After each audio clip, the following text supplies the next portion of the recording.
que versa esta temática e eu estou aqui em nome da Presidente da Direção do CRC, que não pode estar e que parece-me que é a pessoa de contacto, pelo menos do Hannah e da Carmen, portanto, me enviou saudações para os dois, agradecendo a ela já muito a vossa presença e, portanto, eu também agradeço a vossa presença em nome da Direção do CRC.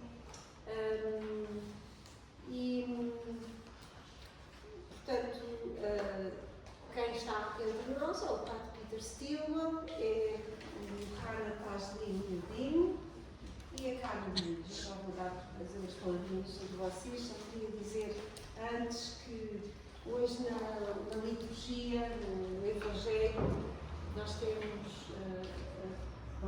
a referência a que Herodes ouviu dizer tudo o que Jesus fazia e andava perplexo. Portanto, queria vê-lo.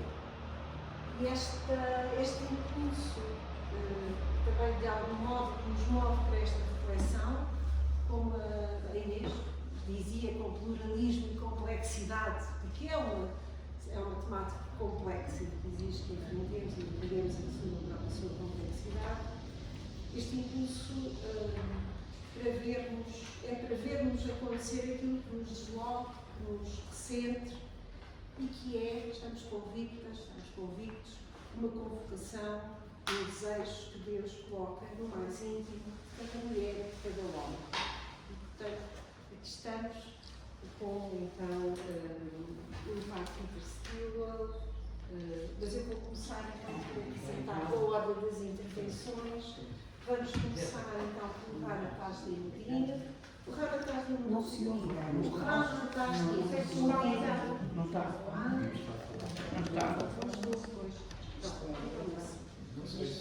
Obrigado. É presidente da Associação Centro Islâmico do Bangladesh, Mesquita Baitul Mukarram, e tem uma pequena história, fomos recuperar alguns testemunhos que deu na comunicação social, inclusive. Foi um opositor ativo ao regime militar instalado no Bangladesh no início dos anos 80 e tinha pouco mais de 20 anos quando teve uma experiência em que viu, de facto, a morte pela frente. Nessa altura fugiu, passou por Hong Kong, Macau, Tailândia e finalmente, em 1991, chegou a Lisboa. E o Hannah diz que em Lisboa ouviu o fado e sentiu-se em casa. É uma página, digamos, da sua biografia e penso que pode ser importante também para a conhecer. A Carmen Diniz é a atual diretora executiva da Caritas de Lisboa, diretora do Serviço Pastoral a Pessoas com Deficiência da Conferência Episcopal Portuguesa, também. Neste momento também estudante de doutoramento em Ecologia Integral da Universidade Católica de Lisboa. Tem desenvolvido o seu trabalho na área exatamente da inclusão de pessoas com deficiência e da sustentabilidade ambiental. É casada, tem 5 filhos. Finalmente, o Padre Peter Stillman, last but not least, não é? É já um eminente teólogo e é um associado do CRC e diretor do Departamento para o Diálogo Interreligioso do Patriarcado. Sabemos, em todos, penso eu, que o Padre Peter Stillman, entre outros cargos, foi reitor da Universidade de São José em Macau, vice-reitor da Universidade Católica Portuguesa e diretor da Faculdade de Teologia. Tem exatamente um longo percurso como docente de Teologia, foi assistente da Pastoral Universitária do Patriarcado de Lisboa e assistente da Juventude Universitária Católica, mais tarde movimento católico de estudantes, a nível diocesano e nacional, que foi, já agora, no contexto em que eu tive o privilégio de conhecer e de cruzar com o Padre Stillman.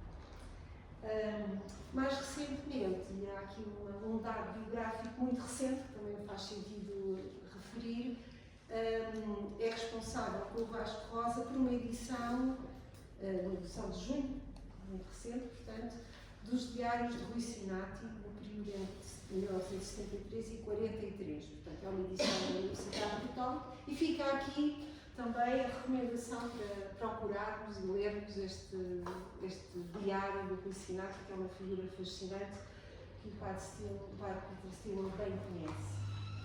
E passamos então às intervenções e, portanto, vamos ouvir pela ordem que aqui eu já referi, teremos certamente, já realmente, um tempo para no fim conversarmos um pouco. Portanto, Ana, muito obrigada. Queremos ouvir.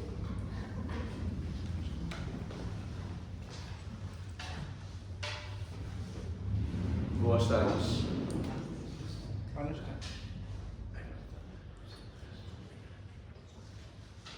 Boas tardes a todos. Obrigado pela minha oportunidade de falar hoje e também obrigado ao nosso colega aqui, painel, Cabo Denis e Padre Stilo.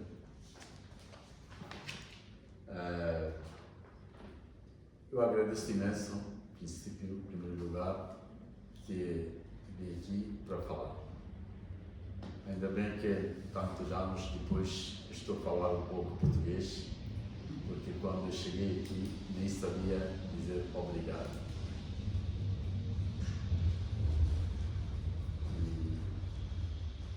E uma luta muito grande a Lisboa. Nos anos 90 não era como esse agora, em 2025. E bom que em 91 eu cheguei no Martim Muniz e até 25 continuo a estar no Martim Muniz, na moraria.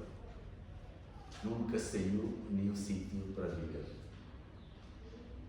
Eu nasci no Bangladesh em 1967, 91 cheguei em Portugal, 96 casei para Bangladesh, trouxe minha mulher em 98 e em 98 nasceu o meu filho em Lisboa, aqui no Alfredo da Costa, e outra menina nasceu no Hospital Dona Estefânia. Então, e as duas são lisboetas. E estamos bem integrados à sociedade portuguesa, desde aquela altura. E graças a Deus, mais que 3 décadas, temos muitos amigos, muitos colegas, e tudo junto, convivimos o melhor e gozamos a nossa vida melhor aqui em Lisboa. E agradecemos por isso.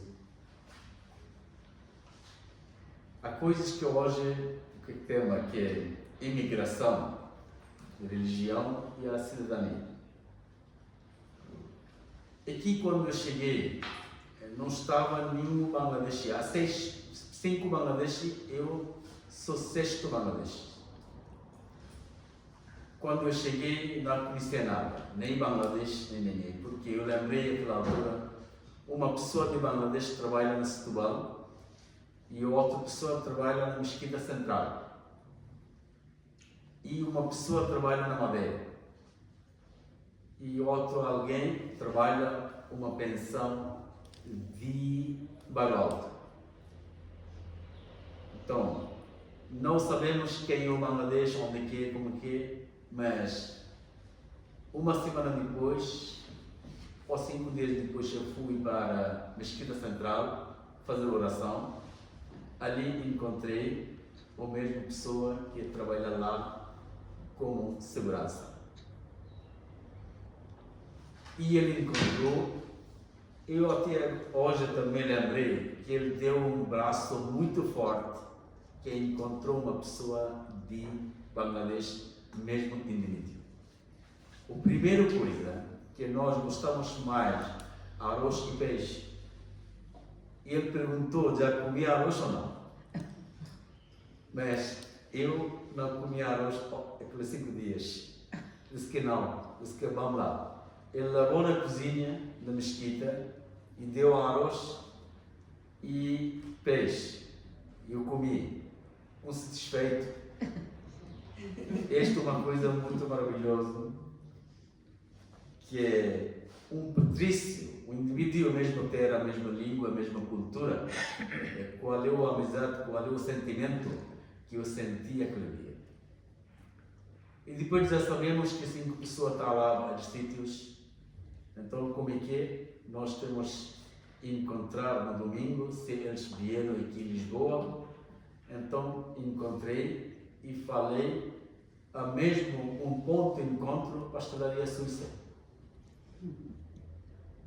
E ali encontramos todos, tomei café, conversamos e disseram que por que vieste aqui, tu és muito jovem, este país nem nada.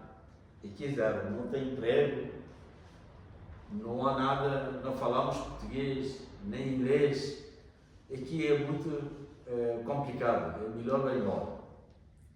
Eu pensei que vamos embora. Mas, quando eles foram embora no domingo, eu morava em uma pensão, eu venho à tarde no bairro Alto e ouvi o fado. É um pequeno restaurante, há muita gente lá, mesmo cheio, de comer a pão, sardinha, o vinho. E eu entrei para comer também, jantar, porque quando eu cheguei, também nós cheguei com mão vazio. Eu trouxe $3.000 naquela altura. Por quê? Tinha a intenção, vou fazer qualquer negócio. E vem de Hong Kong, não vem de Bangladesh. Isto também é outra história que eu já vou contar 2 segundos. E quando entrei eu vi que uma pessoa cantar e o outro está quase a chorar. Isto fica um sentimento, que canção é isto que a pessoa está a chorar? Naquela altura não era a internet que logo pode procurar o que é fado. Nós temos que procurar uma coisa, era muito difícil.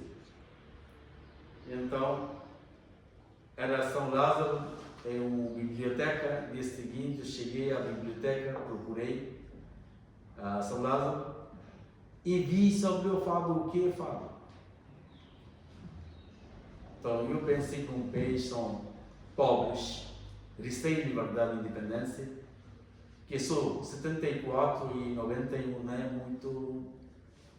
muito longe.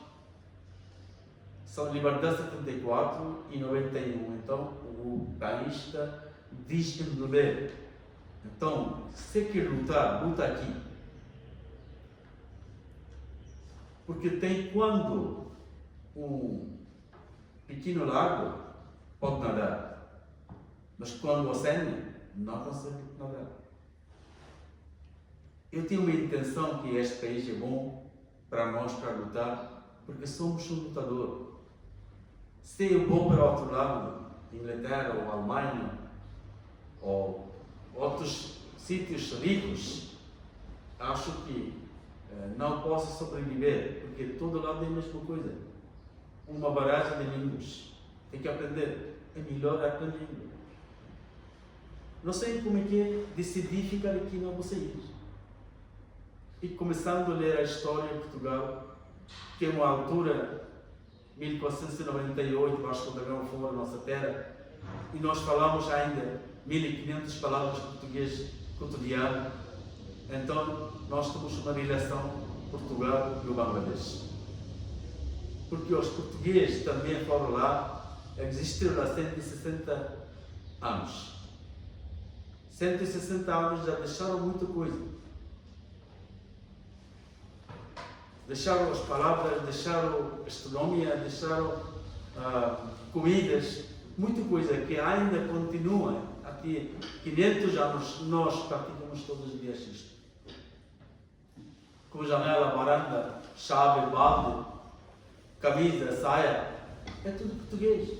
Nós cotidianos usamos isto. É nossa língua. 1500, não é? 2. Então, fico mais interessado em ficar aqui. E montei o negócio. na Costa da Caparica, é uma loja de brindes, como zona turismo, e naquela altura vieram muitos entes. Como 93, até 92, eram 16 pessoas, desculpe, 12 pessoas. A nossa pessoas vir aqui. E um dia encontrei, dia do festa, fim do Ramadão, uma pessoa agarrou-me a chorar muito. Era 30 e tal anos de idade, ou 40. Eu perguntei, por que estás a chorar? Disse que o meu filho, como tu, deixei para a terra, tem muitas saudades. Eu tenho um pouco de sentimento, tinha. Chamei semana seguinte, tudo junto, 12 pessoas, e falei que vamos unir tudo junto, vamos fazer uma comunidade. Aí, que em 1992, em junho, com 12 pessoas fazia comunidade do Bangladesh. As pessoas disseram que, 12 pessoas numa comunidade. Eu dizia que um dia vai ser 12 mil. E o outro diz que este é o jovem, não sabe nada, deixa lá fazer. Pronto. Esta comunidade agora chegou a 70 mil. Então, era uma visão muito longe. E em 1993, o Estado de Portugal deu legalização extraordinária. E então muitos imigrantes vêm de Europa aqui em Portugal para legalizar. Eu recebi 183 pessoas naquela altura. E também eles não sabem nada. Onde é que vai comer, onde é que vai morar, várias pensões aluguei para eles para ficar. Não tem trabalho, vários tipos de telefonei para trabalho para eles. Em 96 a mesma coisa, que o Papa João Paulo II, quando chegou aqui em Portugal, o Papa disseram que ainda tem 40 mil pessoas ilegais aqui em Portugal. Então tem que legalizar aquelas pessoas. O Estado naquela altura declarou novamente legalização extraordinária. Vieram muitos antes. Naquela altura nós contamos que em 96 nós quase 700 pessoas estão aqui em Porto de Lisboa. Quando muitos antes chegaram aqui, estas pessoas não tinham fazer nada, porque não têm emprego. Vendia flores na rua. Trabalhava construção civil. Trabalhava no metro. Naquela altura começa o trabalho de Expo 98, Parque das Nações. Começa o trabalho Ponte Vasco da Gama. Nossas pessoas foram lá para trabalhar. Também foram trabalhar no Parque das Nações. E metro, tudo lá trabalho. E assim começa a devagar as pessoas. Nós pensamos, agora precisamos de um espaço onde que podemos fazer oração. Aí, em 1999, chamei a pessoas, comunidade a algumas pessoas e fundei Mesquita atual agora, Mesquita Baitul Mukarram, que é o Centro Islâmico do Bangladesh. E agora, bem formoso. O lugar são 30 pessoas que havia. Um quarto fazia nossa sala de culto. Pessoas quando entram e saem, assim, a polícias e também os detectives sempre olhar. Uma vez chamou-me a polícia judiciária, ou não sei o que, perguntou o que faz aqui. Mesmo a altura é muito má de Islão, porque o Torre Gêmeos foi caído e muitos entes mostraram o dedo que os muçulmanos fizeram isto. Por isso Portugal agora novamente o que é que vai fazer? Há pessoas que fazem comentário que posso ter agora muçulmanos vir aqui e novamente conquistar a Portugal. Eu disseram que a porta do Mesquita está aberta e aqui não há nada, pode vir. Naquela altura fez uma grande reportagem Alexandra Peralta no Público e ela fez uma reportagem grande, as pessoas ficam contentes que tudo bem, sabe, aqui não tem nada. Depois o Sérgio Trefal que fazia um filme de Lisboeta.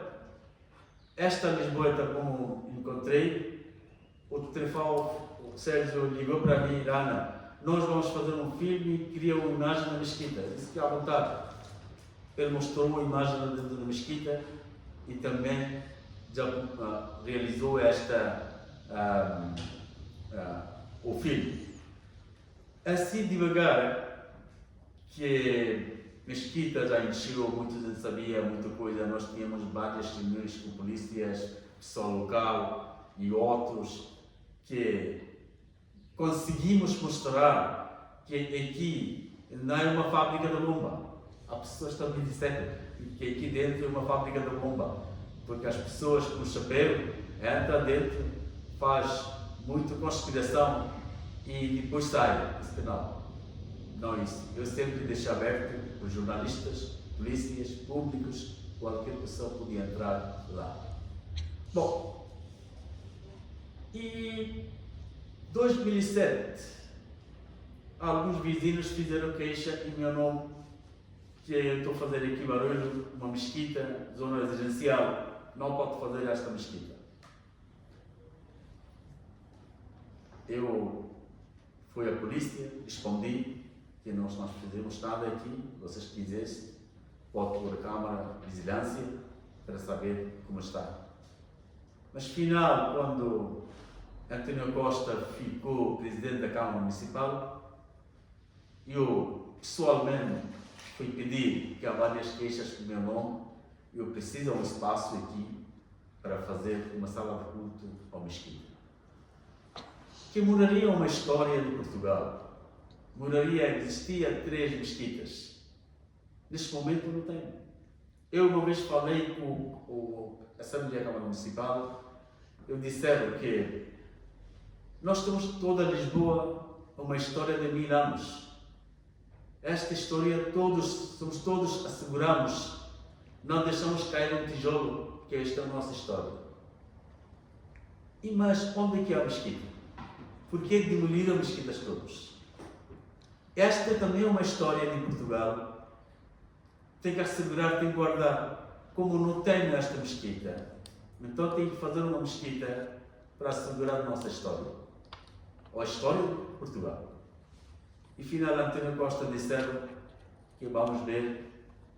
E 2 anos depois, a doutora Manuela Judice era diretora da GLIM e ela chamou-me e disseram que este prédio vocês podem ocupar para a mesquita. Agora mostrou Rua da Palma, um prédio que é cor vermelho mesmo ao lado da polícia. E eu disse tudo bem, este é um bom sítio, e nós todos juntamos aqui, melhor. Mas quando eu entrei, eu vi que este acho que 200 anos velhos um prédio. Pode cair em qualquer altura sem tiver 100 pessoas a subir. Eu disse que não, isto não consegue fazer aqui, tem que fazer normalmente qualquer coisa, ou um prédio forte. Então, depois da reunião com o arquiteto e tudo, disse que, pronto, nós vamos fazer uma praça aqui, e esta praça vai ser uma mesquita e também vai ser um prédio, uma sala polivalente, que é onde todas as televisões podem juntar um sítio. Eu aceitei e fiz um protocolo com o Presidente da Câmara em 2013 e disse-lhe para fazer uma mesquita. Várias polémicas, propagandas de políticas, o PNR e outros, naquela altura, fizeram queixa. E também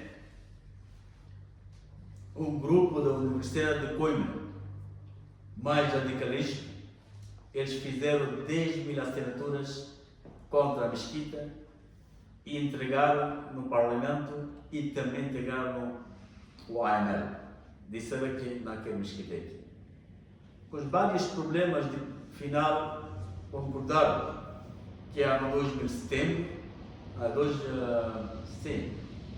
2020, de setembro, vai construir mesquita, vai começar obras. Mas como março começou o Covid, não conseguia fazer. Fernando Monteiro diz que agora não tem, não é possível. Vamos lá ver o que é que pode fazer.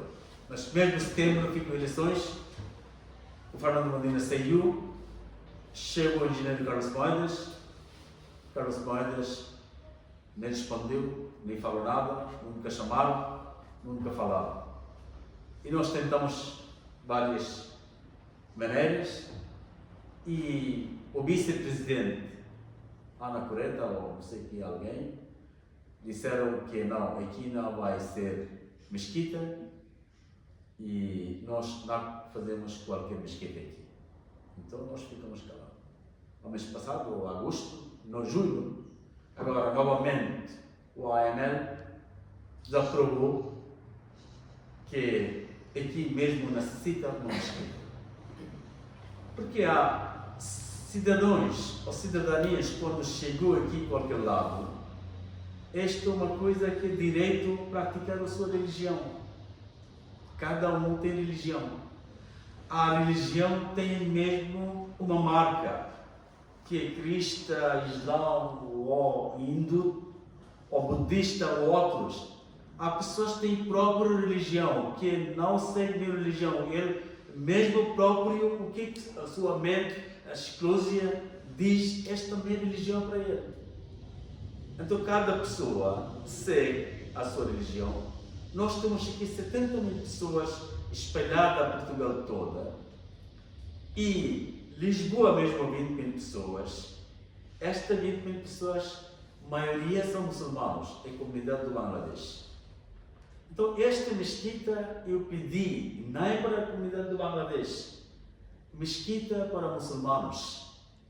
Qualquer muçulmano pode entrar lá e qualquer pessoa pode visitar na mesquita.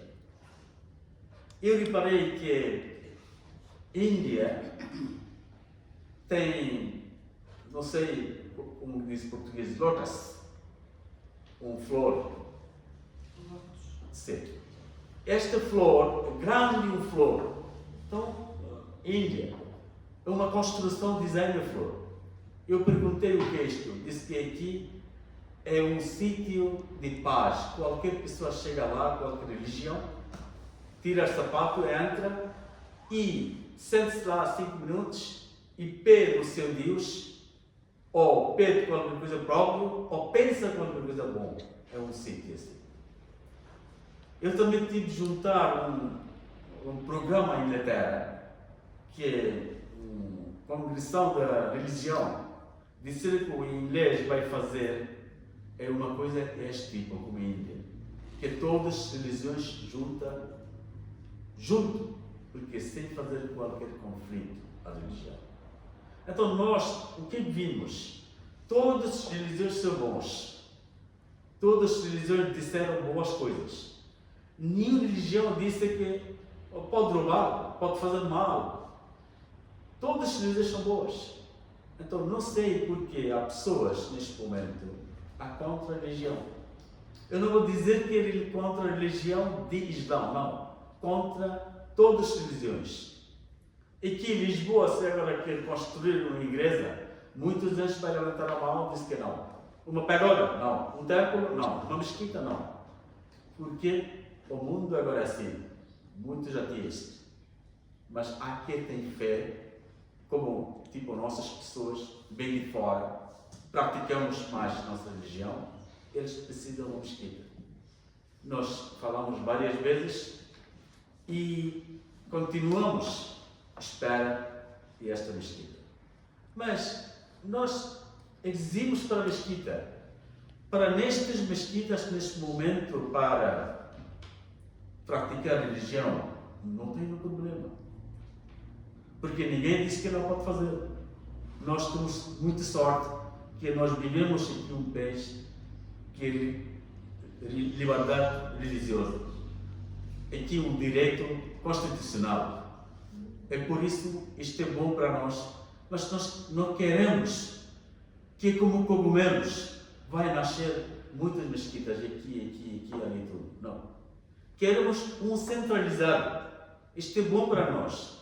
Eu, meus filhos, tudo. Não somos agora a dizer que somos só Bangladesh. Somos parte de Portugal. somos sempre pensar bem em Portugal, pensar em sociedade, a cultura. Porque eu próprio, quando vai ser missa de Senhora de Saúde, eu participei, Martim Muniz. Aquela missa rádio. Como dizemos, o Papa Francisco vem aqui, eu acompanhei. Até todos os 5, 6 programas eu participei próprio, mesmo que encontrei à frente do Papa, fiquei. Depois, há várias televisões, como Budas, com o templo chinês, todas as televisões, todos os tipos eu estou passando. Agora, eu não sou um radical ou fanático, que sou minha religião, mais nada. Eu tenho que ver tudo. Os meus filhos estão mesmo ligados com a sociedade. Estudo aqui, estudo na Universidade de Lisboa. Minha filha ainda andar na Universidade do Lusofone. Portanto, isto se alguém não sabe a história nossa, não sabe sobre nada, e chegou um ano, 2 anos de Lisboa e mostrar dedo, este estrangeiro manda embora daqui. É por isso, eu vou acabar, desculpa.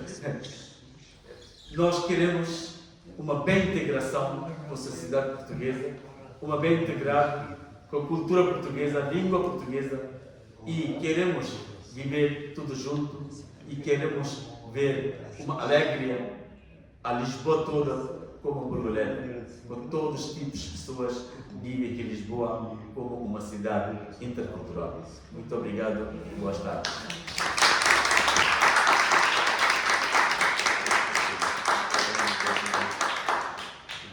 Muito obrigada, Ana Paz Lima, por este testemunho tão vivo, tão vivido, que nos deu história, nos deu perspectivas de futuro e, sobretudo, acho que nos pôs a pensar, a partir desta história pessoal, em muitos desafios, não é? Que se nos coloca coletivamente naquilo que é o modo de olharmos para os nossos irmãos migrantes de todas as religiões, de todas as origens. Vamos então passar seguidamente para a Carmen Diniz, que eu já tive a oportunidade de apresentar, sobretudo está na direção da Caritas, da Diocesana da Caritas Portuguesa, e muito obrigada também por estar connosco. Obrigada. Pela primeira vez, esperemos Pela primeira vez. Agora já aprendi o caminho. E também partilhar e agradecer, Ana, a partilha. Sinto-me muito pequenina, inculta, ignorante, porque quando o Rana chegou, eu estava em Évora, na universidade. Quando o Rana voltou, casou e teve um filho, estava a acabar a universidade e a começar. Tivemos aqui uma vida paralela, não é? E à medida que ia falando, eu ia pensando onde é que eu estava nessa altura, o que é que eu estava a fazer, e sempre ignorante nestes assuntos, porque o nosso país tem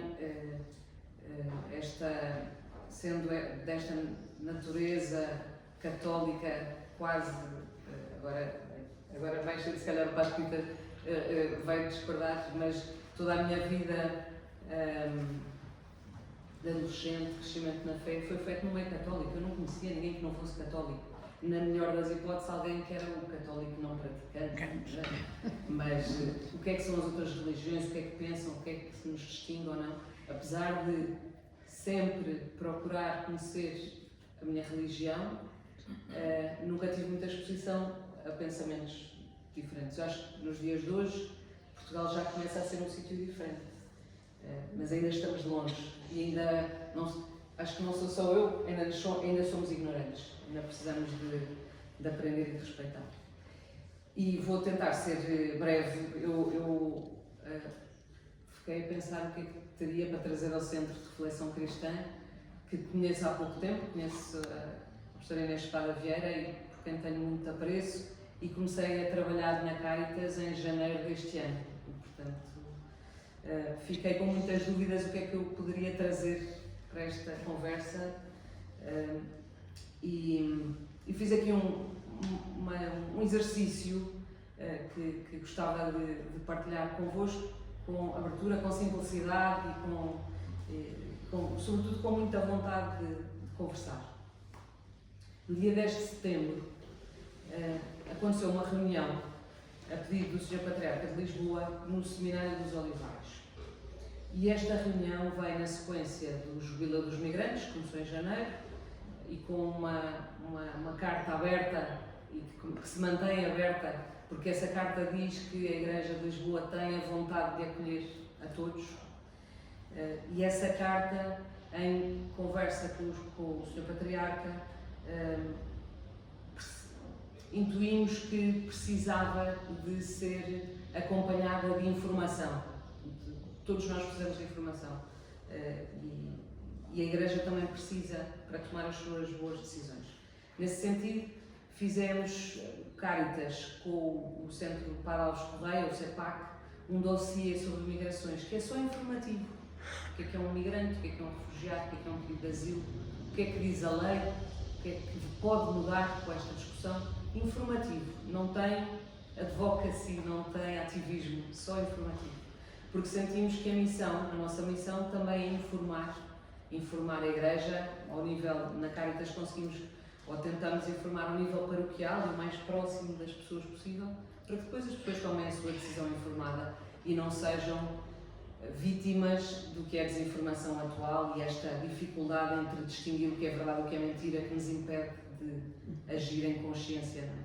Ou que deforma a nossa consciência.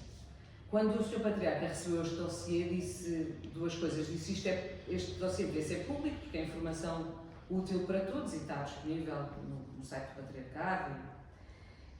E era muito bom se as entidades da pastoral social, na altura porque era o contexto que estávamos a falar, se pudessem reunir e partilhar os seus trabalhos. O que é que fazem com a população migrante? E fazem coisas muito diferentes porque dentro da pastoral social tanto encontramos as capelanias prisionais, as hospitalares, a Comunidade de Vida e Paz, a Cáritas, a JRS, há muitas entidades a trabalhar de maneira diferente. E no dia 10 encontramos. E foi da minha experiência, que já vai sendo longa no contexto do Patriarcado de Lisboa, por outras razões que não a Cáritas, mas a partir do Serviço Pastoral a Pessoas com Deficiência, foi um encontro de trabalho muito sério, árduo, diria, porque elencar o que é que a Igreja faz, primeiro é uma pretensão grande, porque não é pastoral social que representa toda a Igreja, e tem muitas cores, e tanto há aulas de português no bairro 6 de Maio, como há recuperação de toxicodependentes na Comunidade de Vida e Paz, como há legalização nos planos das várias instituições. O trabalho é muito vasto. Mas o que me gostava de partilhar isto convosco e dizer que está disponível e é um dossiê, não é um livro, é um dossiê, portanto acrescenta-se informação. E informação sobre muitos temas que levem a este acolhimento e esta vontade de acolher. O Sr. Patriarca, nesse dia, trazia este livro, que não sei se conhecem, porque acabou de sair, ou saiu há pouco tempo. Já foi escrito há muito tempo, mas foi traduzido para português agora. E que se chama Nós, Filhos de Eichmann. E, não sei se sabem, Eichmann foi um membro do governo nazi, que era responsável pela logística dos comboios que levava as pessoas para os campos de extermínio. E ele era exímio no seu trabalho e quando o regime caiu, fugiu para a Argentina, foi capturado e foi julgado em Jerusalém, na Terra Santa. E foi um julgamento muito mediático para a altura, já foi há muito tempo, e houve uma pessoa depois muito importante, filósofa, chamada Hannah Arendt, que assistiu ao julgamento, relatou o julgamento e com isso construiu a teoria da banalidade do mal, que é uma teoria importante que eu não tenho nem capacidade nem tempo para explicar e com certeza que já ouviram falar, porque é esta banalidade do mal.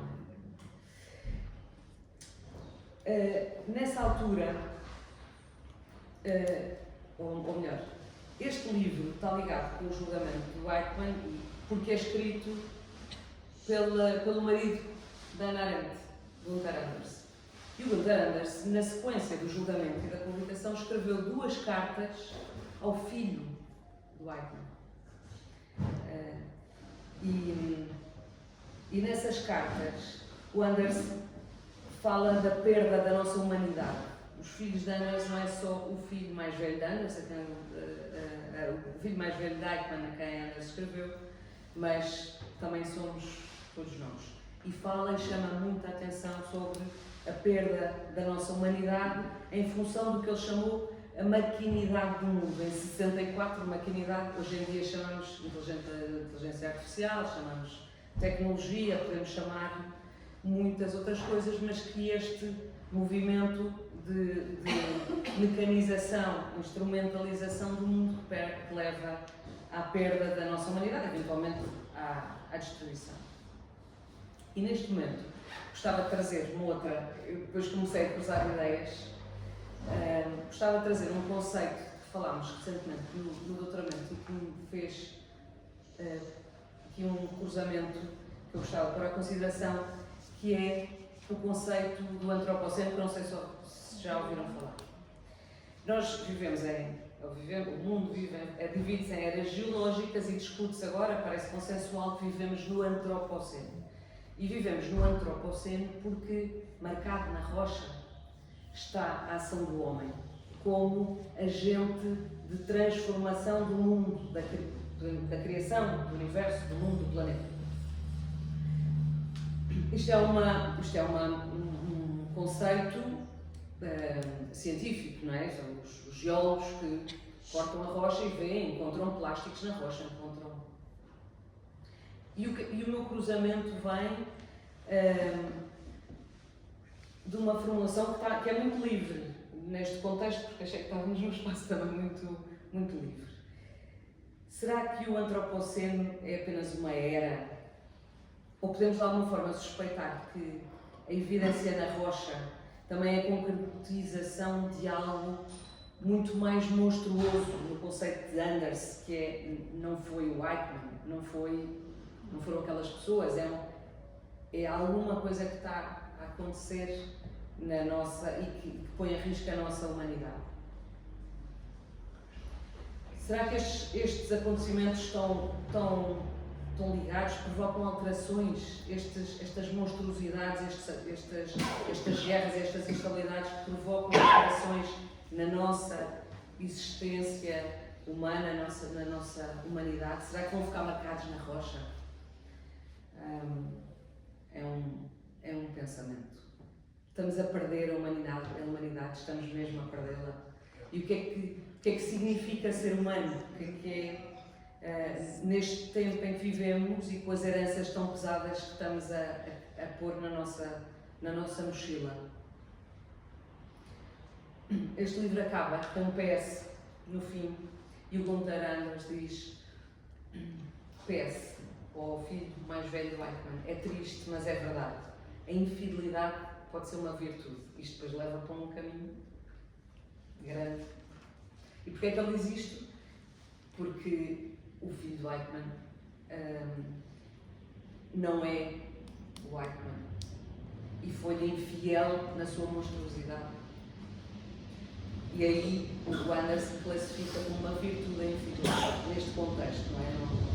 Não está a largar. Mas o meu sentimento é que este pós-script do Anders traz muita esperança. Se o filho do Eichmann foi infiel, e isso é uma virtude, então há uma esperança, não é? Podemos também ser infiéis à monstruosidade, como uma coisa boa. E eu acredito que nós podemos e devemos ser guardiões dessa humanidade que parece estar a escapar-se. Aquele terreno sagrado dentro de nós que nos é oferecido e que representa o que de mais precioso somos, não é? Que nos distingue das máquinas e que é um lugar de relação. E nesta rasgo de esperança e de procura e de e de zelo pela nossa humanidade, por este terreno sagrado. Vêm também à memória e ao coração dois textos recentes e que me fazem sentido juntar neste devaneio. Peço desculpa por isso. O primeiro foi publicado no ano passado, dia 2 de Abril, é uma declaração do Dicastério para a Doutrina da Fé, que se chama Dignitas Infinita, e que no dia 2 de Abril de 2024 afirma que uma dignidade infinita, inalienavelmente fundada no seu próprio ser, é inerente a cada pessoa humana, para além de toda a circunstância e em qualquer estado ou situação que se encontre. Isto é uma afirmação que, para mim, no meu contexto, nos meus valores, é muito pacífica. A minha surpresa é, em 2 de Abril de 2024, o Dicastério para a Doutrina da Fé sente a necessidade de afirmar isto ao mundo inteiro. Porquê? Isto para mim não é novidade. Mas se o Dicastério diz, a Igreja senta, então talvez esta dignidade infinita não seja um valor praticado no mundo, ou pela humanidade ou no mundo inteiro. E ainda justifica um bocadinho mais à frente a necessidade da afirmação da dignidade infinita. Depois posso juntar os números aqui, se quiserem, da declaração, para que seja reconhecida, respeitada, protegida e promovida esta dignidade em qualquer circunstância. Isto soa muito familiar, sobretudo conhecendo depois este primeiro dossiê que eu falei. Conhecer, promover, apoiar. O segundo texto, e acabo já, é um texto que é muito querido porque é o final do Papa Francisco, a última encíclica que ele nos deixa, e que pode ser uma pista para esta boa luta de recuperar a nossa humanidade. E a última encíclica do Papa Francisco chama-se Dilexit Nos, e volta ao coração. E volta ao coração e diz que o segredo está no coração e que nós nos devemos recentrar e que é a partir do coração que nós vamos recuperar a nossa humanidade. Aqui vou só ler o parágrafo em que juntei as várias partes que me fizeram chegar aqui, mas o Papa diz: neste mundo líquido, isto depois tem um outro conceito por trás, é necessário voltar a falar do coração. Nós esquecemos que tínhamos coração? Pergunto eu, não é? O Papa diz que temos que voltar a falar do coração. Indicar onde cada pessoa, de qualquer classe e condição, faz a sua própria síntese, é nesse sítio.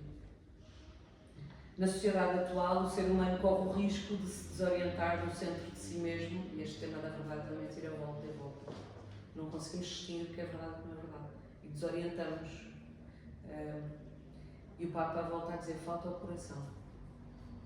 Este núcleo de cada ser humano, diz o Papa, o seu centro mais íntimo, não é o núcleo da alma, mas da pessoa inteira, na sua identidade única, que é a alma e o corpo. Tudo está unificado no coração.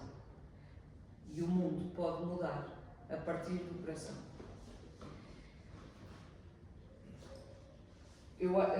Era isto que eu gostava de partilhar, e é muito livre, não é? Portanto, é muito livre nas ligações que faço, e portanto sujeito à discussão e à conversa, mas foi o que me sugeriu vir aqui trazer-vos hoje para a reflexão.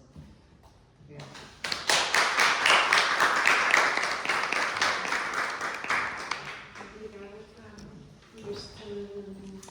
Por esta reflexão que viajou por textos que nos são tão caros, como esta última encíclica do Papa Francisco. Realmente temos que voltar ao coração e passar por esta encíclica, que é um texto incontornável, e é de facto um encontro com aquilo que o CRC é. Eu acho que estes contextos pretendem ser contextos em que, sobretudo, nós alimentemos a humanidade, que nos permita exatamente conhecer, ter esta vontade de conhecer a diferença, de a acolher, de apoiar. É isto também nós vamos cultivando no CRC e que a Carmo agora veio reavivar com as suas palavras, a sua reflexão. Muito obrigada. Então passamos ao Padre Peter, com muito gosto e mais uma vez agradecer muito a presença. Obrigado, Helena. Obrigado, Jana e Carmo, pelas vossas intervenções tão interpelantes. Eu estou, como a Helena explicou, como responsável pelo Departamento das Relações Ecuménicas e Diálogo Interreligioso da Diocese de Lisboa. Este cargo foi pedido e foi inventado por Dom José Policarpo no ano 2000, quando organizou aqui em Lisboa um encontro pela paz, na sequência daquilo que tinha sido uma das primeiras iniciativas públicas do papado sobre a questão interreligiosa, que foi o encontro de Assis de 1986. João Paulo II convidou, com um grande choque para algumas pessoas na Cúria, convidou dirigentes das várias religiões para se encontrarem em Assis para rezarem pela paz. Porque é um choque, porque convidar as pessoas para vir cumprimentarem-se umas às outras não era problema, mas convidá-las para virem rezar pela paz significava que se reconhecia, a não ser que se estivesse a gozar com o parceiro, não é? Que se reconhecia que a oração dos outros também tinha valor, ainda que não fossem católicos ou cristãos ou monoteístas sequer. Portanto, foi um choque para a Igreja. Joseph Ratzinger recusou-se a estar presente e mostrou que as questões ainda não estavam bem mastigadas no interior da Igreja Católica, apesar de já terem decorrido 20 anos nessa altura, quase 20 anos, da declaração Nostra Aetate aprovada no Concílio Vaticano II. O Papa João Paulo II percebeu, com aquele instinto que ele tinha, percebeu que isto era uma questão que precisava de fazer caminho e, portanto, incumbiu a comunidade de Santo Egídio a fazer anualmente um encontro deste género e que incluísse não só os dirigentes de outras religiões, mas também ateus e agnósticos que quisessem participar nesta vontade de construir a paz. Nessa linha, a comunidade de Santo Egídio começou a convidar assim as pessoas, uma entre as quais foi o nosso Mário Soares e o Dom José Policarpo, que trabalhavam, enfim, cá em Portugal, um na política, outro na área da religião. E assim, quando no ano 2000 surgiu a hipótese de marcarem uma presença aqui na cidade de Lisboa, juntaram-se. E, portanto, esse encontro do ano 2000 foi promovido pelo Patriarcado de Lisboa, pela Comunidade de Santo Egídio e pela Fundação Mário Soares. Portanto, uma coleção interessante. E nesse contexto, o Patriarca disse a Peter agora, tomas conta deste processo. Já agora posso contar. Não tinha pensado contar isso, mas parece que se calhar vem a propósito. Por causa desta questão da infidelidade, ou essas palavras que às vezes nós usamos e depois não pensamos sobre as suas consequências. Ser-se coerente, ser-se autêntico, mas se as origens são péssimas, ser-se coerente ou ser-se, sei lá, o Stalin era coerente, o Hitler era coerente, eram autênticos. Se calhar por isso, quando Jesus começou a sua pregação, ele disse: metanoiete, então mudai a vossa mentalidade, olhai para a realidade com outros olhos. E esta ideia de ruptura espiritual faz parte da nossa tradição mais profunda em termos cristãos. Ora, neste encontro do ano 2000, alguns já conhecem a história, mas peço desculpa, mas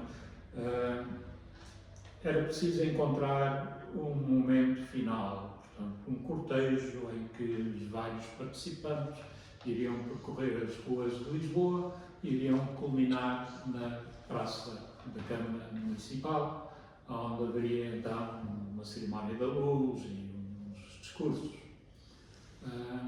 Estivemos a conversar isso, a logística, como é que se fazia, e a comunidade judaica de Lisboa disse: nem pensar.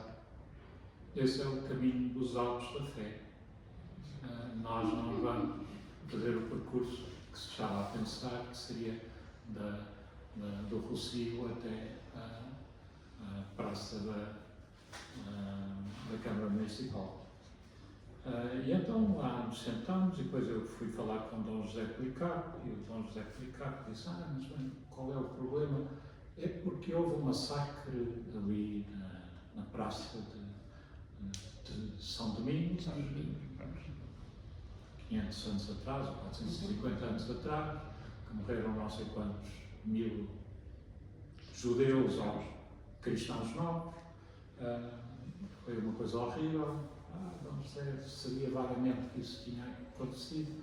Então, como é que nós descalçamos esta bota? Porque a comunidade de Santo Egídio, bastante ignorante sobre estas questões da história portuguesa, não via qualquer problema em prosseguir por aquele caminho. Então, Dom José Policarpo, instigado por mim, estávamos no ano 2000, o Papa João Paulo II tinha apelado ao despedido de perdão pelos mal praticados pela Igreja ao longo dos séculos. Portanto, propusemos fazer um pedido de perdão oficial do Patriarca de Lisboa aos representantes das comunidades judaicas, 4 ou 5 rabinos que estavam presentes naquele congresso, e assim aconteceu ali na Praça de São Domingos, e lá está o monumento a recordar, se depois quiserem ir lá. Portanto, a dizer que as coisas podem mudar, havendo uma ruptura com aquilo que foi o passado. Vivemos atualmente, naquela altura, como o Rana explicou, havia já indícios disso, mas atualmente vivemos num tempo de grande mobilidade dos povos. E a migração está na ordem do dia. É só ver as notícias todos os dias que vêm dos Estados Unidos, os movimentos de alguns partidos por toda a Europa. E nesse contexto é preciso nós termos consciência de que nós, na Europa, precisamos da migração. Estamos numa sociedade envelhecida. Se não houver migração, as fábricas fecham, a agricultura para, portanto é preciso migração. E com a migração vem a mundividência que as pessoas trazem, que é em grande parte constituída pelo seu olhar religioso sobre o mundo. O meu bisavô casou com uma irlandesa, converteu-se ao catolicismo, foi cortado da família e depois morreu, deixando 2 filhos, um com 14 anos e outro com 16 anos. 16 anos era o meu avô. A mãe não podia tomar conta deles e, portanto, mandou um para a Austrália e mandou o outro aqui para Portugal para trabalhar com um tio. Portanto, o meu avô veio para Portugal como imigrante aos 16 ou 17 anos, porque a família não tinha capacidade de sustentar em Inglaterra. E aí fez o seu caminho, casou com uma portuguesa, mas quando chegamos à minha geração, meu pai casou com uma inglesa e, portanto, nesse sentido, eu sou terceira geração imigrante de um lado, segunda geração do outro, e de língua inglesa, e sei o conforto que é o encontrar um espaço de celebração da fé, que era o Corpo Santo, onde íamos para a missa todos os domingos, onde a missa era em inglês. Sei o conforto que foi, quando anos mais tarde fui para Nova Iorque, fazer assim uma pausa entre a minha escola secundária e a entrada no seminário, para ver se queria ou não queria prosseguir o caminho para o seminário. E em Nova Iorque, num ambiente totalmente estranho para mim, sem nenhum membro da família, onde trabalhei num hospital como ajudante, o facto de haver uma igreja católica ali ao pé e à igreja católica às missas, isso foi realmente um conforto. Vejo o conforto que é.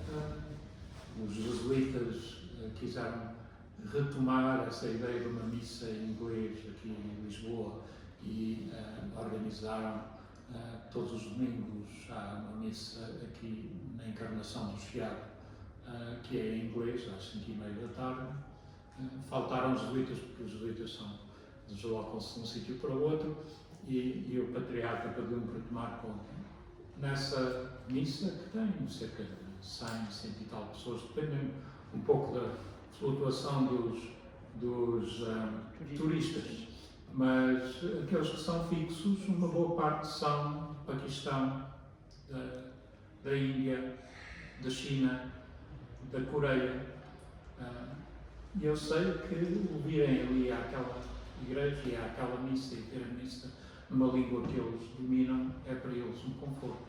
Portanto, isto programa diz, para não terem uma mesquita, realmente faz sangrar o coração, porque é que é impedido que a comunidade muçulmana de Bangladesh não possa ter a sua mesquita.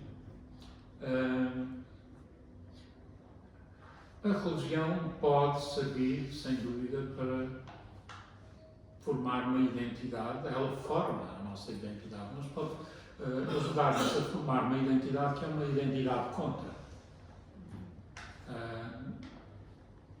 O pertencer ao Benfica pode nos levar a ter uma identidade contra. Eu sou do Benfica, não sou Sporting, nem sou do Porto.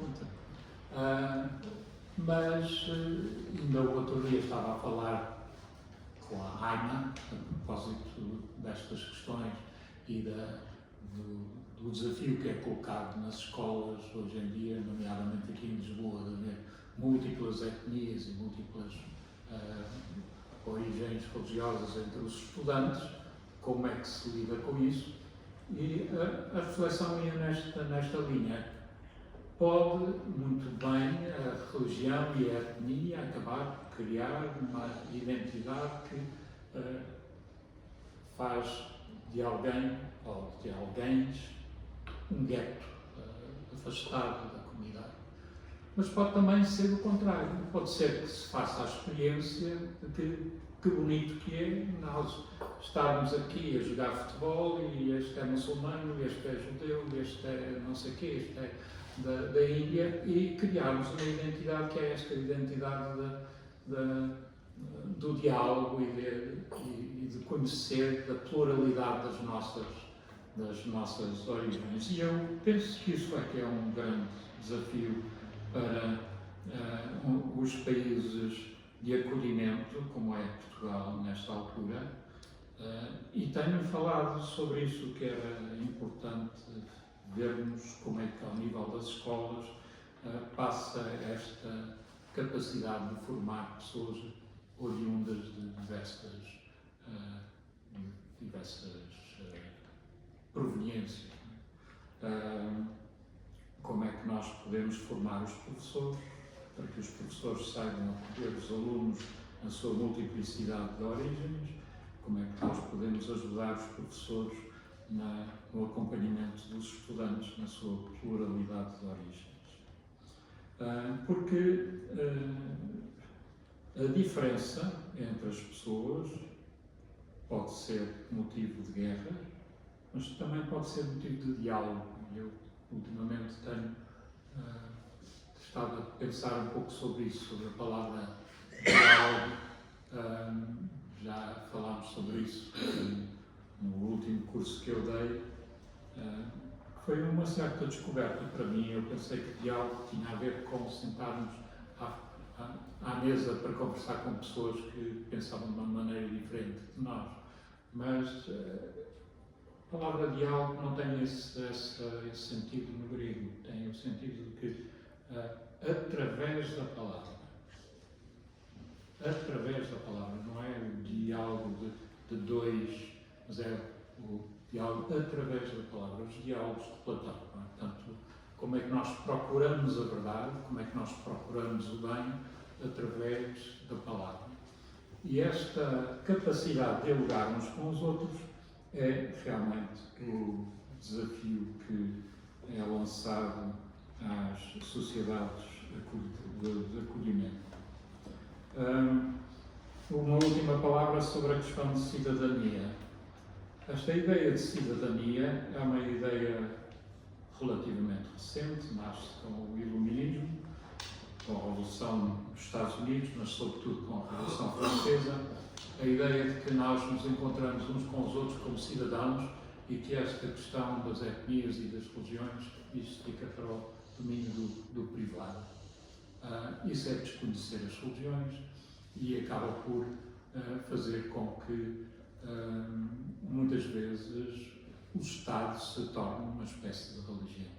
Portanto, e esse é o desafio. Nós temos em Portugal uma forma de vivência da liberdade religiosa que, pelo meu conhecimento da Europa, não sendo único, é de facto privilegiado. Aqui em Portugal, de facto, há condições em termos da legislação e também em termos da maneira como as religiões se têm colocado no diálogo umas com as outras, para construirmos uma comunidade que seja essa comunidade inclusiva em que valorizamos a diferença uns dos outros.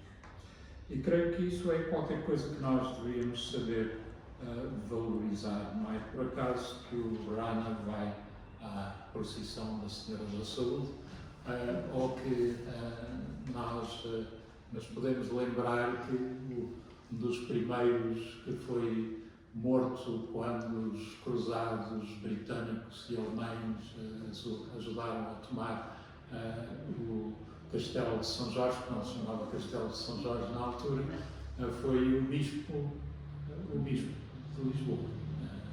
Foi considerado por esses que vinham do Norte que se ele fosse Bispo, como ele era Bispo, e a comunidade cristã era uma comunidade cristã que vive num contexto que era um contexto muçulmano, não deviam ser boas pessoas. E, portanto, despacharam o Bispo e substituíram-no pelo capelão dos cruzados britânicos, que se chamava Gilbert of Hastings. Portanto, o primeiro Bispo de Lisboa era um imigrante, porque tinham morto os residentes. E o imigrante era um imigrante católico. Não é? Portanto, tínhamos consciência de que a história, às vezes, que nós aprendemos, eu pelo menos, que aprendi na escola, desta ideia da reconquista e não sei o quê, né? Do cristianismo voltar a implantar-se, é uma história contada pelos vencedores. De facto, foram os franceses. O nosso Dom Afonso Henriques era neto de franceses, não é? Tinha da Borgonha, os fulanos que vieram daí do norte do país atacar os mouros, gostam de dizer, os mouros eram os que vinham da Mauritânia, eram os que tinham atravessado, mais fácil atravessado, e estavam na continuidade do Império Romano, aquilo era tudo Império Romano ali, Império Romano aqui. Portanto, a presença aqui na Península de uma pluralidade de religiões tem tradições, nem sempre foi fácil, mesmo nesses tempos do Al-Andalus, houve gente que se guerreou e que se maltratou, mas é uma tradição que nós podemos remontar e construir uma sociedade que seja uma sociedade justa, respeitadora da tal dignidade infinita do ser humano. E o que eu tenho aprendido no meu trabalho de diálogo interreligioso é que eu fui aprendendo mais e aprofundando mais sobre a minha religião ao conhecer a religião dos outros. Fiz uma lista dos primeiros gestos de liberdade religiosa. Houve Ciro II, o rei da Pérsia, que deixou que os judeus voltassem para a sua terra depois do exílio, no 600 anos antes de Cristo. Houve Ashoka na Índia, que no seu império que ele tinha acabado de conquistar, converteu-se ao budismo e decidiu que a violência devia parar. E ainda hoje se podem ver as pedras na Índia em que ele mandou cinzelar a indicação de que nos devemos respeitar uns aos outros, apesar de religiões diferentes, e falar sobre aquilo que são as crenças uns dos outros. Foi Constantino, no Edito de Milão, não foi ele que fez do cristianismo a religião do Império Romano, isso foi 2 imperadores mais tarde. Ele assinou o Edito de Milão, que respeitava as várias religiões. Foi Muhammad, que as pessoas não sabem, mas quando fugiu de Meca e chegou a Medina, era uma pluralidade de sensibilidades religiosas, até havia uma tribo que era judaica e outra que era... e ele estabeleceu a Constituição de Medina, que é uma das primeiras constituições que diz, preto no branco, o respeito pelas religiões uns dos outros. Portanto, temos um património sobre o qual construir. Nenhum património é ganho para sempre. É preciso ser continuamente reapropriado, criticamente, em cada geração. Cabe-nos a nós, a nossa geração.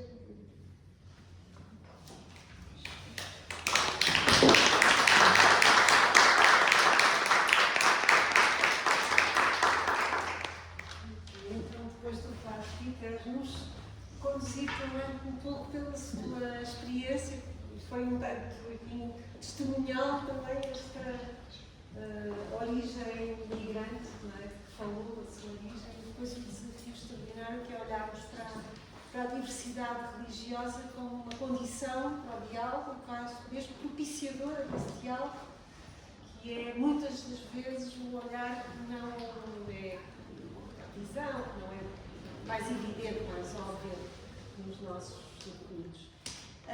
Temos tempo para discutir, para questões, para reações, para diálogo,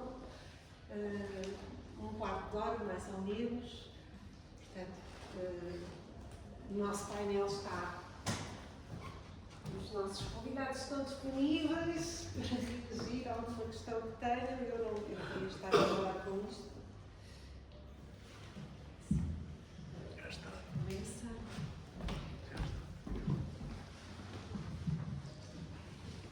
Boa tarde a todos, meu nome é Ana Carvalho. Eu moro atualmente em Val de Santarém, portanto, perto de Santarém, e queria partilhar um bocadinho com vocês uma realidade ali da comunidade. Eu, por um lado, habito lá há cerca de 4 anos, portanto, sou estranha à comunidade. Não é a minha primeira experiência, eu empatizei muito quando disse é bom ter um sítio onde eu possa celebrar a minha fé com uma língua que eu entenda. Eu já estive a trabalhar fora e houve uma altura até que ia a missa em latim, que era mais parecido com o português, porque o que eu ouvia, o resto ainda percebia menos. Depois daí encontrei uma comunidade espanhola e a coisa resolveu-se. Mas isso é muito, muito importante, essa procura. Mas voltando aqui a Val de Santarém, sendo uma zona muito ali da Lesíria, com muitos campos, temos muitos migrantes Bangladesh, nomeadamente. E é giro ver o que ali se passa. Às vezes há pontos de distanciamento, e ali são em Volta de Santarém, acho que há 53 nacionalidades distintas. Eu nunca as vi todas, confesso, mas dizem que sim, portanto eu acredito nisso. Mas já vi miúdos, às vezes, a distanciarem-se e não brincar com outros miúdos porque são de outra nacionalidade. Como também já vi a senhora da padaria a dizer: o rapazinho veio aqui pedir bolos, ele já sabe o que dizer os bolos. Portanto, como estrangeiro, a questão da língua é muito complicada. Já sabe pedir os bolos, e outro dia mostrou-me uma fotografia da mesquita e ela é muito bonita por dentro. E portanto há toda esta dicotomia, vamos chamar assim, de estar próximo numa mesma comunidade pequena, porque ali não somos mais de 3.000 votantes, portanto somos pouquinhos, não é? Pronto, era só para fazer esta partilha sem grandes conclusões, mas percebi que temos um bocadinho de tudo aqui no nosso dia a dia. Obrigada. Obrigada, Ana. Vamos ouvir as 3 intervenções e depois passamos à vida. Olá, eu como já me reformei, já posso contar algumas coisas que não contaria se ainda estivesse a dar aulas. Eu fui professora de filosofia aqui no Passos Manuel, que é aqui na zona do bairro Alto, aqui da comunidade, e é uma escola, um agrupamento de escolas multicultural, intercultural, com projetos de integração, mas há coisas que nós temos de fazer mais fundo, porque as escolas são a grande mola de mudança numa sociedade e a grande possibilidade de integração de quem chega, dos mais novos e dos pais dos mais novos, que são os migrantes, os trabalhadores da zona, que trazem, mesmo vivendo na periferia, alguns trazem os filhos para aqui porque trabalham aqui na zona, no centro da cidade, nos restaurantes, nas mercearias, enfim.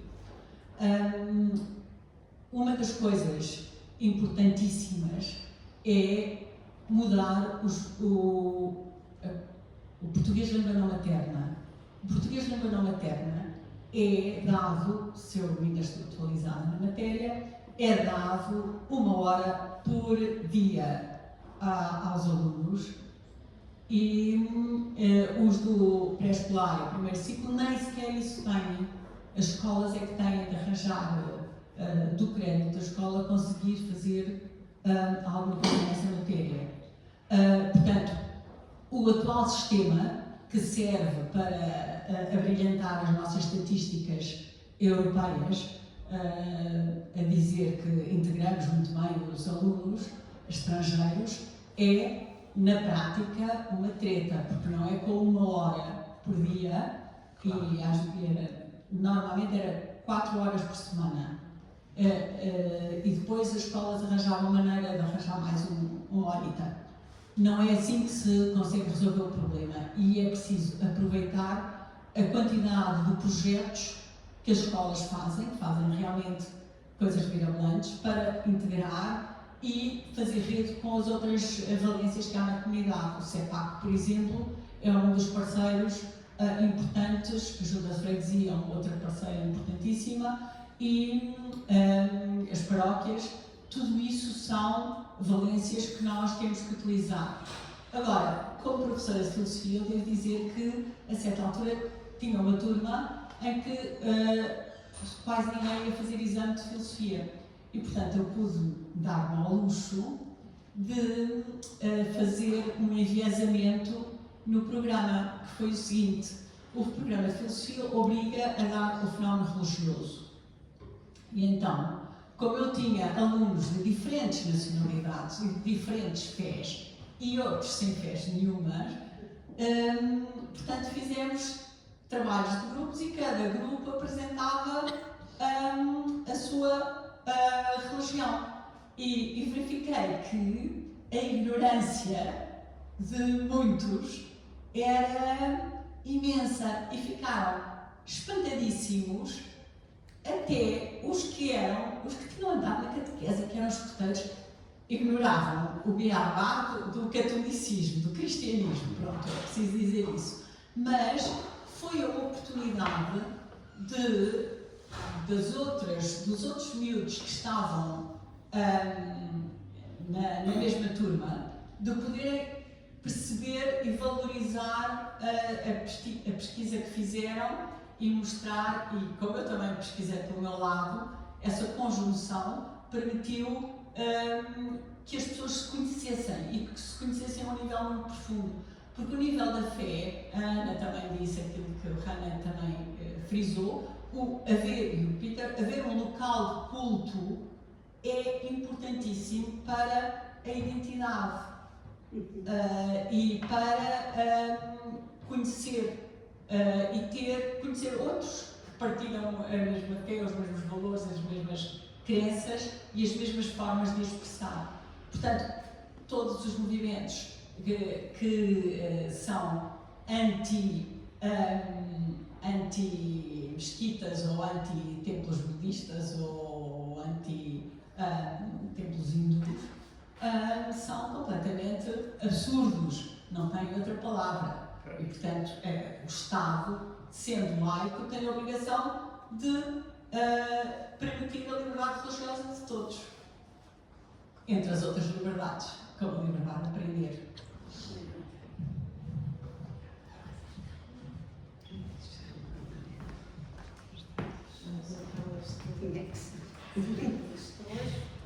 Eu gostei imenso das 3 intervenções, pela sua diversidade, mas também pelas suas vivências muito concretas, muito do dia a dia. Eu vou partir também de uma vivência minha. Eu sou parte de um movimento internacional de mulheres muito diverso. Em 32 países somos pouquinhos, mas onde há uma grande diversidade. E até, sendo Grau originariamente católico, nasceu na Holanda, como um movimento católico que se afirmou como uma minoria face aos protestantes, que eram a maioria, e agora é um movimento que eu diria de uma espiritualidade aberta, mas neste sentido que o Padre Stilwell disse, que eu acho que foi, pelo menos para mim, tocou-me assim no âmago, é que ele disse: aprofundei mais a minha religião ao aprender sobre a religião dos outros. É um princípio, eu não sei se era Hans Kuhn também falava disso, eu não posso ter diálogo interreligioso se não conhecer profundamente o local de onde venho. E não vou dizer muito mais, mas queria aqui sublinhar, tendo eu estado em vários países onde há o grau, este diálogo interreligioso não é fácil. Quer dizer, temos que reconhecer que não é fácil, mesmo num mesmo movimento. Não é fácil. Porque tem que ser breve. Então, fico assim, é difícil.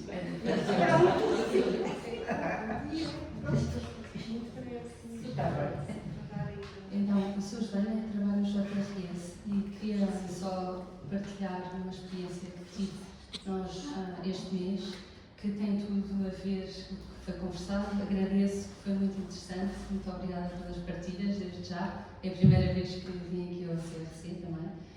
Nós temos um privilégio no JRS de ter recursos humanos dedicados exclusivamente ao apoio à habitação das pessoas que nos procuram, que sejam migrantes ou refugiados. E nesse sentido, há pouco tempo, tínhamos acompanhado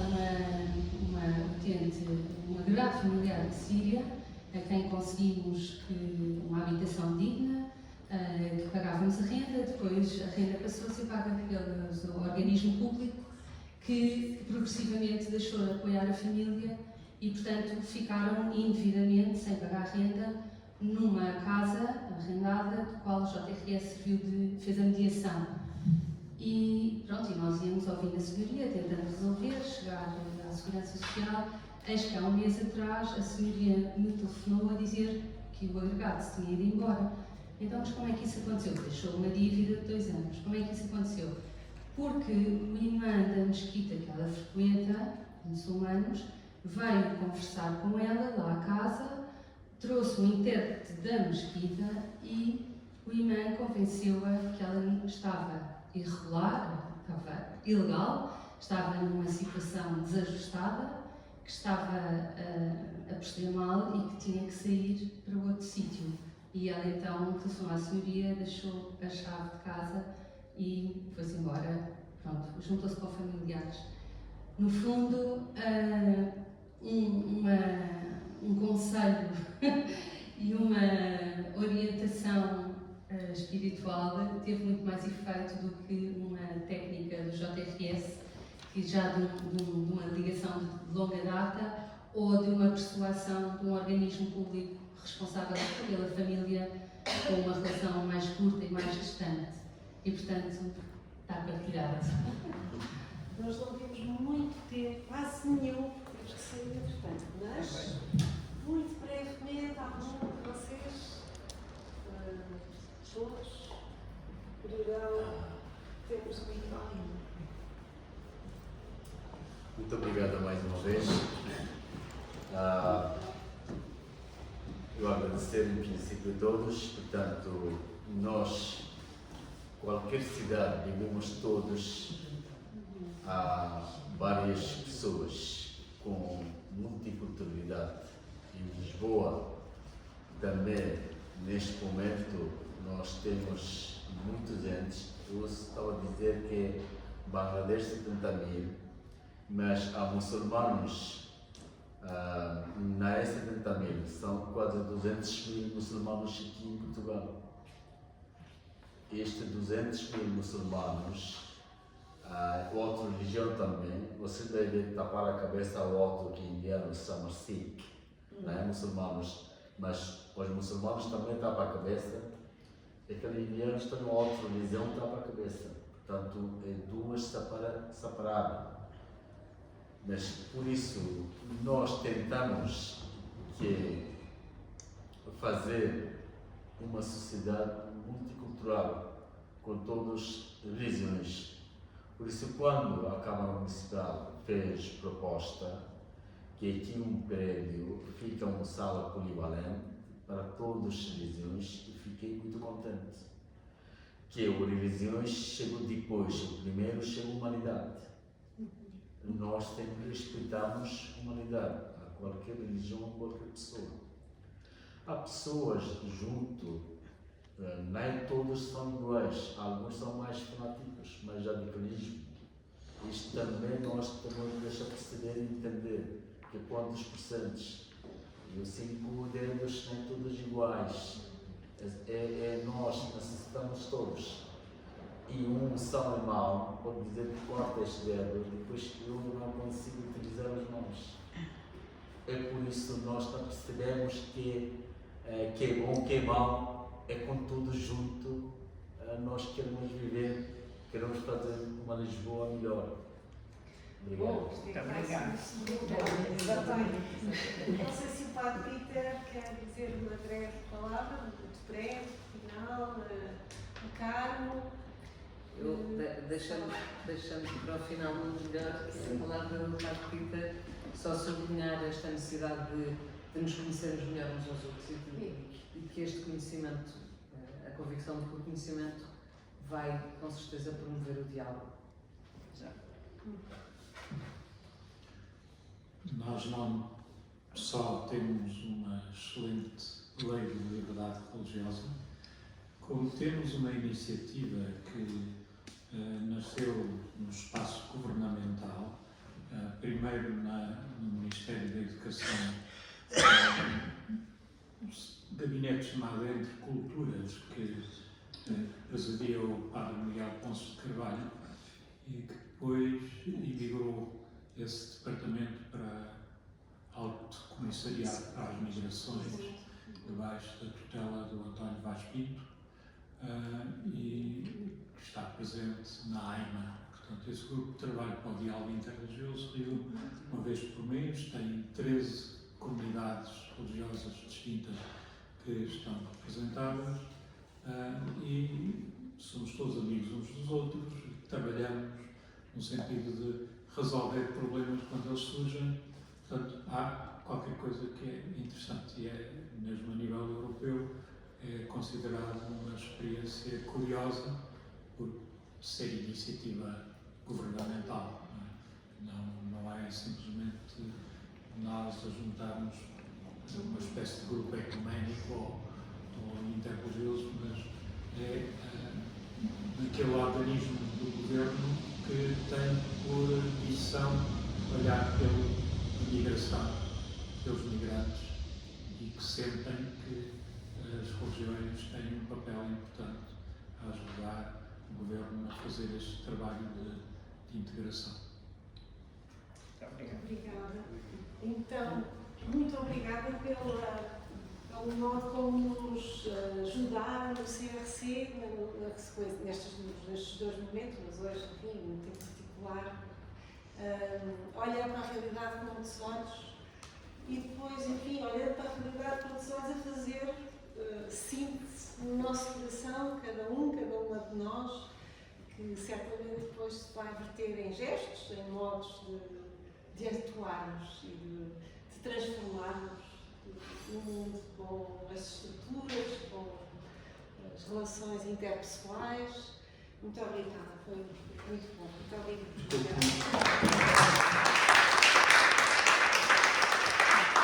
Uma palavra de publicidade. O Grupo de Trabalho para o Diálogo Interreligioso celebra 10 anos. Na Alameda Dom Afonso Henriques, sábado à tarde e domingo, haverá por lá umas tendas com as várias religiões a apresentarem aquilo que são. A Igreja Católica não conseguiu organizar-se, temos muitos jubileus a acontecer, mas se não tiver a chover, convido-vos a irem lá visitar.